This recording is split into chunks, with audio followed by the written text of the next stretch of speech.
اور اس نے سیدنا عمر کی میت کو مخاطب کر کے کہا کہ اللہ تجھ پہ رحم کرے اے عمر ابن خطاب. میں نے اللہ کے محبوب صلی اللہ علیہ وآلہ وسلم سے بارہا سنا تھا کہ میں ابو بکر اور عمر فلاں جگہ گئے، میں ابو بکر اور عمر داخل ہوئے، میں ابو بکر اور عمر نکلے. مجھے امید تھی کہ تم اپنے ان دو ساتھیوں کے ساتھ جا کے ملو گے. کون سے دو ساتھی؟ سیدنا ابو بکر اور سیدنا محمد رسول اللہ صلی اللہ علیہ وآلہ وسلم. اور اللہ کی قسم اس روئے ارض پہ تم وہ شخص تھے کہ مجھے خواہش ہے کہ میں تمہارے اعمال کے ساتھ اللہ کے حضور پیش ہوں. ظاہر ہے اتنا بڑا عروج سر، انسانی تاریخ کا سب سے بڑا ریولوشن نبی علیہ السلام کا، اس کی ایپیکس سیدنا عمر کے دور میں ہوئی ہے. اور یہ اللہ کا معجزہ ہے. نبی علیہ السلام کی مبارک زندگی میں انقلاب آتا نا تو اس طرح کے تو بہت لیڈر پہلے بھی آئے تھے جنہوں نے اپنی زندگیوں میں انقلاب لے کے آئے تھے. یہ معجزہ یہ تھا کہ وہ شخص دنیا سے چلا گیا، ہزاروں اس کے ماننے والے مرتد ہو گئے عرب قبائل، اور چند مخلص ساتھی ساتھ ہیں، اس کے باوجود اللہ نے رومن اور پرشین امپائر الٹوا دیے. کتنا بڑا معجزہ ہے. اگر نبی علیہ السلام اپنی مبارک زندگی میں کر جاتے، وہ تو اسکندر اعظم بھی کر گیا، بعد میں چنگیز خان نے بھی کیا، بڑے بڑے لیڈر آئے. یہ ڈفرنس، ایک یہ ڈفرنس، اور دوسرا ڈفرنس یہ کہ نبی علیہ السلام نے اپنی وفات کے بعد 10 سال بعد، 20 سال بعد، 30 سال بعد، 50 سال بعد، ایون 500 1000 سال بعد ہونے والے واقعات کو بھی بیان فرما دیا کہ یہ ہوگا. آج تو ہم تاریخ میں دیکھ سکتے ہیں کہ وہ سب کچھ ہوا ہے. اگر آپ کو شوق ہو تو دلائل النبوہ امام بیہقی کی کتاب ہے، 3500 حدیث پہ 5ویں صدی ہجری میں لکھی گئی ہے. اس میں 500 سال میں جو نبی علیہ السلام کی پروفیسیز پوری ہوئی ہیں نا، من و عن اسی طریقے سے موجود ہے. بخاری مسلم میں جو حدیثیں ہیں تاتاریوں سے جنگوں والی، وہ اس وقت تک نہیں ہوئی تھی، حدیثیں تو پہلے سے موجود تھی. آج تو ہم ان کو بھی درست مان رہے ہیں. ٹھیک ہے، نبی علیہ السلام نے پریڈکشن کی تھی کہ ان قریب کیسر روم ختم ہوگا، قیامت تک کوئی کیسر نہیں ہوگا. بخاری مسلم کی حدیث ہے، اور دیکھ لیں قیامت تک کوئی کیسر نہیں ہوا. ان قریب پرشین امپائر ختم ہوگی اور قیامت تک کوئی کسرا نہیں ہوگا. آج دیکھ لیں 1400 سال ہو گئے ہیں. سر یہ اسی طریقے سے ہے کہ میں کہوں کہ ان قریب امریکہ اور رشیا ختم ہو جائیں گے ود ان فیو ایئرس، اور قیامت تک کبھی ان کو پاورز نہیں ملیں گی جو کہ ابھی پاور ہیں اور جن کی صدیوں سے چل رہی ہیں. اور وہ پھر پاور بھی ان لوگوں کے ہاتھوں ہوئی ہے کہ جن کے پاس اسلحہ بھی نہیں تھا ان کے سے لڑنے کے لیے، مین پاور بھی نہیں تھی ان کے لیول کی، الٹوا دی اللہ تعالیٰ نے. تو سیدنا علی نے کہا کہ یعنی ابن عباس کہتے ہیں کہ حضرت عمر فاروق رضی اللہ تعالیٰ عنہ کی میت پہ یعنی یہ کلام وہ جو شخص میرے یعنی کندھے پہ کونی رکھ کے کر رہا تھا نا، تو میں نے جب اس کو مڑ کے دیکھا تو وہ علی بن ابی طالب تھے جو سیدنا عمر کے بارے میں یہ کلمات کہتے تھے. تو یعنی ان لوگوں کی للہ یہ تھی کہ وہ تعریف کیا کرتے تھے، کوئی آر محسوس نہیں کیا کرتے. اور آپ دیکھیں سیدنا عمر کی بھی کتنی محبت تھی سیدنا علی سے کہ جب کبھی بھی فارن ٹور پہ جاتے تھے اپنی جگہ حضرت علی کو خلیفہ بنا کے جاتے تھے. کیونکہ نبی علیہ السلام جب تبوک پہ گئے تھے تو سیدنا علی کو چھوڑ کے گئے تھے. بخاری مسلم میں آتا ہے حضرت علی رو پڑے، پہلا اور آخری موقع تھا کہ جنگ میں نہیں گئے. تو فرمایا تم اس پہ راضی نہیں ہو، تمہاری میرے ساتھ وہی نسبت ہے جو ہارون کی موسیٰ کے ساتھ، مگر میرے بعد کوئی نبی نہیں. تو حضرت عمر اس سنت میں عمل کرتے تھے. جب بھی وہ جاتے تھے، جب بیت المقدس فتح ہوا چابیوں کے لیے انہوں نے بلایا، سیدنا علی کو اپنی جگہ چھوڑ کے گئے، اس سنت پہ عمل کیا کرتے. اور یہ بات شیعہ کے ہاں بھی ملتی. میری ایک شیعہ عالم کے ساتھ ایک دفعہ بحث ہوئی 2011-12 کی بات، تو مجھے کہنے لگے کہ حضرت عمر جو ہے نا حضرت علی کو خلیفہ بنانے میں مخلص نہیں تھے، اسی لیے انہوں نے 6 رکنی کمیٹی بنائی. ان کو چاہیے تھا ڈائریکٹ حضرت عمر حضرت علی کو نامزد کرتے. تو میں نے کہا اس کے پیچھے ریزن کیا ہے، وہ تو حضرت عمر نے خود بتائی ہے. بخاری مسلم دونوں میں حدیث ہے. ابن عمر کہتے ہیں جب حضرت عمر کو زخم لگا اور اب ہمیں یقین ہو گیا کہ وہ جانور نہیں ہوں گے، کھاتے تھے تو انتڑیاں کٹ چکی تھی، یہیں سے وہ سب کچھ نکل جاتا تھا. تو ہم نے عرض کیا کہ اپنا خلیفہ کسی کو نامزد کر دیں. تو انہوں نے کہا اگر میں اپنا خلیفہ کسی کو نامزد کرتا ہوں تو میں اس کی سنت پہ عمل کرتا ہوں جو مجھ سے بہتر ہے، ابو بکر، اور اگر میں نہیں کرتا تو میں اس کی سنت پہ عمل کروں گا جو ان سے بھی بہتر ہے، یعنی رسول اللہ صلی اللہ علیہ وسلم. ابن عمر کہتے ہیں جب میں نے حضرت عمر کی یہ بات سنی نا تو مجھے سمجھ آ گئی کہ اب حضرت عمر کسی کو نہیں بنائیں گے، کیونکہ وہ ہمیشہ ہر معاملے میں نبی علیہ السلام کی سنت کو پرائورٹی دیتے تھے. اور وہی ہوا کہ انہوں نے کہا کہ میں 6 رکنی کمیٹی بنا رہا ہوں. بخاری کے اور مسلم کے الفاظ ہیں کہ میں اپنے بعد اس امر خلافت میں ان 6 بندوں سے زیادہ کسی کو اہل نہیں سمجھتا جن سے رسول اللہ صلی اللہ علیہ وآلہ وسلم اپنی وفات تک راضی رہے. اور فرمایا علی، عثمان، طلحہ، زبیر، عبد الرحمن بن عوف، سعد بن ابی وقاص. اچھا یہ کون ہے؟ عشرہ مبشرہ ہیں.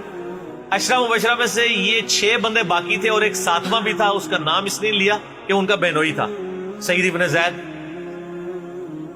وہ تو معاویہ کے دور میں جا کے فوت ہوئے ہیں نا. سعید بن زید تو بہت بعد میں فوت ہوئے. اور اسی بخاری میں الفاظ ہیں کہ عبداللہ بن عمر کو مشورے میں ضرور شامل کرنا لیکن اس کو کوئی خلیفہ نہ چنے.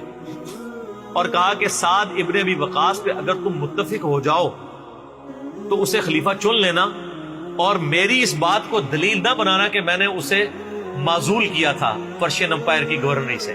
کہیں ایسا نہ ہو کہ تم اس پہ متفق اور کہو کہ اس کو تو عمر نے اتارا ہوا تھا، این ادھر رہنے دو.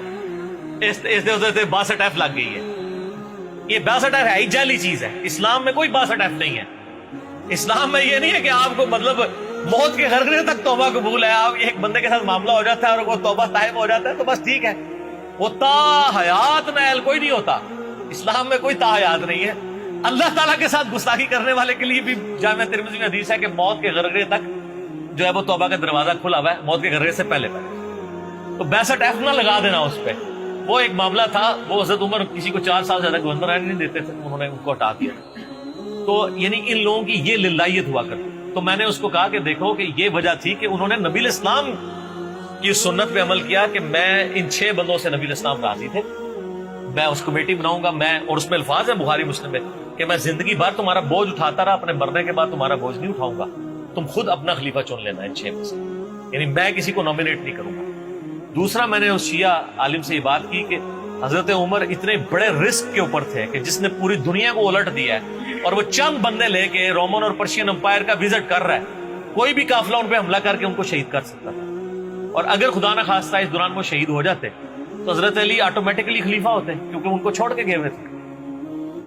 یہ ان کا اخلاص تھا. پھر سیدنا عمر نے حضرت علی کو چیف جسٹس لگایا ہوا تھا حجاز کا. چیف جسٹس آج کل نہیں سنبھالا جا رہا، اور اس زمانے میں جب اسلام کا دور دورہ ہو، عدل کا نظام ہو، اور تینوں جو زہد کے امام تھے نا حضرت عمر نے ان کو چیف جسٹس لگایا تھا. رومن امپائر گری، اصحاب صفہ میں سے ابو درداء کو لگایا، سب سے غریب ترین صحابی. یہ ان کا کرائٹیریا تھا. ابو سفیان، بڑے بڑے لوگ جو اینڈ پہ مسلمان ہوئے، یہ لائنیں بنا کے کھڑے رہتے تھے. حضرت عمر ان کو نہیں ملتے تھے جب تک باقیوں سے فارغ نہ ہو جائے. وہ کہتے تھے ہم سردار. ان کا نہیں، تم اسلام میں بعد میں آئے ہو. اور وہ مہاجرین کے وظیفے اور اصحاب بدر کے وظیفے انہوں نے باقیوں سے ڈبل لگائے ہوئے تھے کہ انہوں نے برے وقت میں اسلام کا ساتھ. اور پرشین امپائر گری، عبداللہ ابن مسعود زہد ترین صحابی، زہد کے امام، ان کو وہاں پہ چیف جسٹس لگایا. اور حجاز کے اندر سیدنا علی کو لگایا. اور اس سے بھی بڑھ کے سیدنا علی ابن ابی طالب کی ایک بیٹی ہے ام کلثوم، سیدہ فاطمہ سے ان کا رشتہ مانگا سیدنا عمر کہ میرا اہل بیت رسول کے ساتھ رشتہ بنا. صحیح بخاری میں بھی اس کا ذکر اشارتاً موجود ہے ام کلثوم کا. شیعہ اور سنی دونوں کے ہاں ان کی کتابیں تو مانتی ہیں، بابے نہ مانے تو علیحدہ بات ہے. کتابوں میں موجود ہے کہ سیدنا عمر فاروق کی بیوی تھی ام کلثوم، اور سلام اللہ علیہا. اس کی وجہ سے یعنی انہوں نے ایک فخر محسوس کیا کہ میرا اہل بیت کے ساتھ ایک رشتہ داری والا معاملہ ہوتا ہے. تو سیدنا عمر اس طرح کے معاملات کے اندر اہل بیت کے ساتھ بہت حسن سلوک والا معاملہ کیا کرتے ہیں. اگرچہ ان کی طبیعت میں سختی ضرور تھی لیکن جو دین کے معاملے میں تھی وہ ساری سختی اپنی ذات کے معاملے میں نہیں ہوا کرتی. صحیح مسلم میں ایک حدیث ہے، اسی پہ میں کنکلوڈ کرتا ہوں کہ سیدنا عمر نے ایک خواب دیکھا کہ مجھے ایک مرغے نے خواب میں ٹھونگے ماری. انہوں نے پھر اگلے دن خطبہ دیا. انہوں نے کہا کہ میں نے خواب میں دیکھا ہے کہ اس طرح مجھے ایک مرغ نے چونچے ماری ہیں خواب کے اندر. میں نے اس کی تعبیر یہ کی ہے کہ عنقریب مجھے قتل کر دیا، اور اگر بائی چانس اچانک میں مار دیا جاؤں، یہ تو کسی کو نہیں پتا تھا کہ وہ ایک تقریباً 3-4 دن تک زخمی حالت میں ہوش میں رہیں گے. اچانک بھی تو مر سکتے تھے اگر گردن اتر جاتی.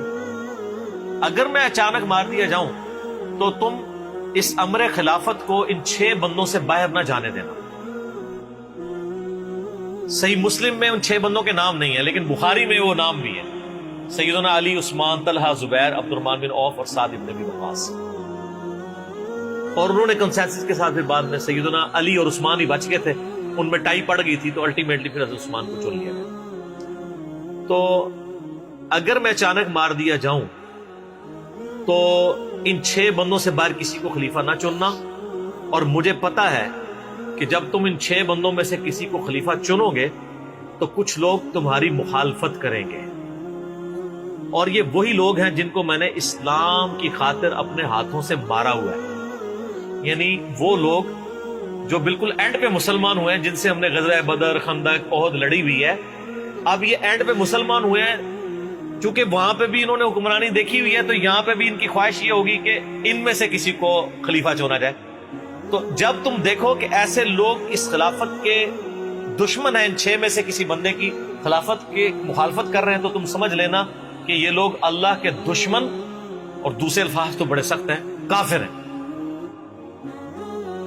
اب اس کی انجینئرنگ میں نہیں کرتا، وہ پھر کسی اور طرف بات چلی جائے گی. آپ میرا ریسرچ پیپر واقعہ کربلا کا حقیقی پس منظر 72 صحیح الاسناد احادیث کی روشنی میں، جس میں میں نے 200 روایتیں اکثر بخاری مسلم سے پیش کی ہیں، اس کے سٹارٹ میں نے حدیث لکھ کے پھر لکھا ہے کہ اب آئندہ صفحات میں آپ کو پتہ چلے گا کہ سیدنا عمر اسلام کا دشمن کن لوگوں کو سمجھتے تھے. اور یہی الفاظ صحیح بخاری میں عبداللہ بن عمر نے بھی استعمال کیے تھے. کس کے بارے میں کیے تھے وہ ہمارا ریسرچ پیپر. ٹھیک ہے.